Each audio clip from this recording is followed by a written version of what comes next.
Sveiki! Šiandien kalbėsime apie Jėzaus krikštą. Na, iš pirmo žvilgsnio tai atrodo kaip gana paprastas pažįstamas ritualas. Bet, o kas jeigu pasakyčiau, kad būtent ši viena scena prie Jordano upės yra raktas atrakinantis visą jo misijos esmę? Pasinerkime giliau ir pažiūrėkime, kokia paslaptis ten slypi. Viskas prasideda nuo vieno, tiesiog akivaizdaus prieštaravimo. Štai klausimas, kuris viską ir sujaukė. Jono krikštas juk buvo skirtas atgailai, nuodėmių nuplovimui.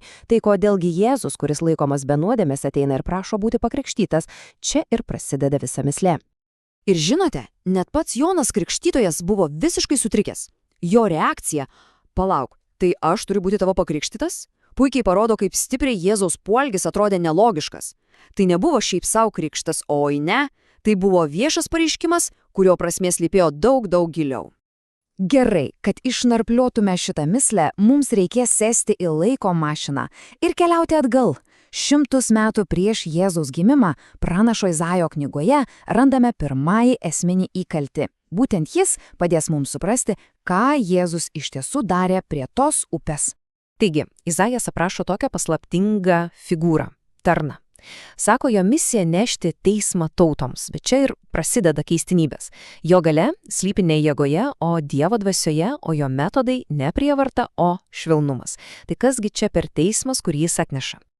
Ir štai čia pirmas didelis atradimas. Izaijo pranašystėje žodis teismas yra tiesiog apverčiamas aukštyn kojomis.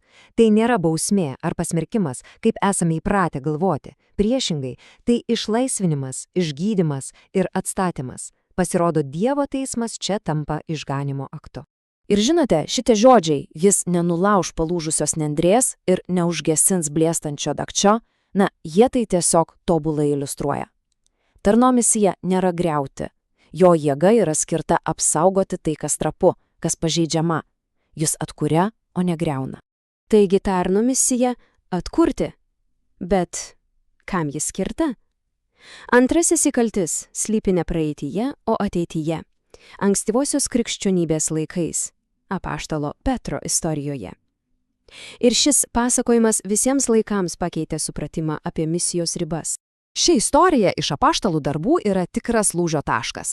Per keistą regėjimą Petras yra pamokomas, kad Dievo akise niekas nėra nešvarus, ir kai jis galiausiai susitinka su romėnų karininku Kornelijumi, jis savo akimis pamato, kad Dievo dvasia veikia be jokių išankstinių nusistatymų ar kultūrinių barjerų. Ir štai, Petro nušvitimas. Tas momentas, kai viskas pasikeičia. Jo išvada – Dievas nėra šališkas.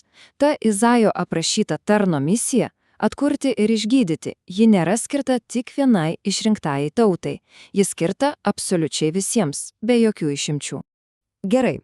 Dabar, kai jau turime šiuos du svarbiausius įkalčius, žinome, kad misija yra švelnus atkūrimas ir kad jis skirta visiems, grįžkime atgal prie Jordano upės. Manau, pagaliau esame pasirengę įminti tą pradinę mislę.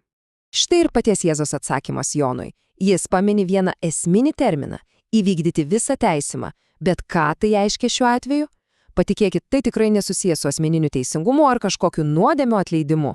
Šiame kontekste teisumas reiškia ne asmeninį tobulumą, o visišką atsidavimą Dievo misijai. Įvykdyti visą teisumą reiškia tiesiog padaryti viską, ko reikia, kad Dievo planas įvyktų.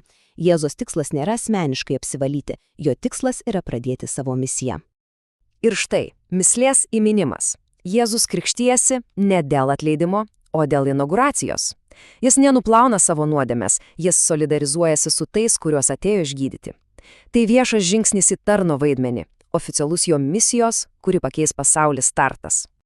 Bet tai dar ne viskas. Renginys pasiekia savo viršūnę ir iš dangaus pasigirsta balsas.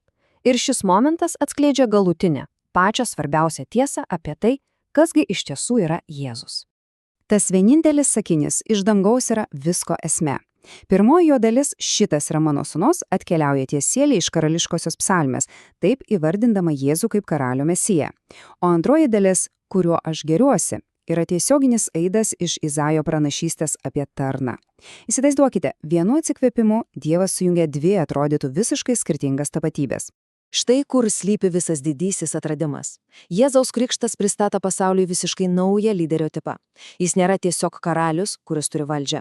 Jis yra tarnaujantis karalius, kurio galia yra ne prievarta, o nuolankus tarnavimas, švelnumas ir solidarumas su tais, kuriems labiausiai reikia pagalbos. Taigi apžvelkime, kokį kelią nuėjome. Pradėjome nuo mislės, tiesa? Tada radome įkalčius pranašystėje apie tarną, kurio misija išlaisvinti, o ne smerkti. Supratome, kad ši misija skirta visiems. Pamatėme, kad Jėzaus krikštas yra solidarumo, o ne apsivalymo aktas. Ir galiausiai balsas iš dangaus atskleidė jo unikalią tapatybę – tarnaujantį karalių. Tad kasgi nutinka, kai vienas sakinys sujungia du visiškai skirtingus pasaulius – karaliaus sostą ir tarno priostą? Gimsta visiškai nauja prasmė. Šis pasakojimas mums primena, kad didžiausios tiesos dažnai slypia ne atskirose idėjose, o netikėtose, stebinančiose jų jungtyse.